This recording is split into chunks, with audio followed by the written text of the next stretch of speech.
Cycle time is very important, but also how many parts you're producing at the end of the day, the end of the shift, a week, the month. So looking at how often the machine is producing and how much it's in setup or changing over, changing tools.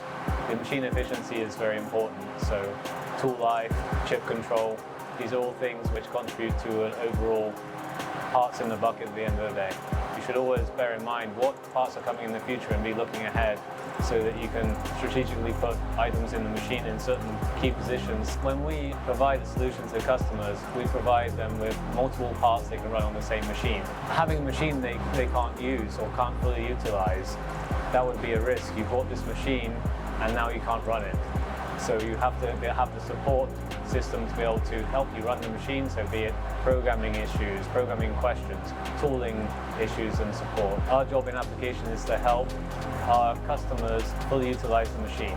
So we have to be available to support them with any questions they can have, optimize process and get the most out of their machines.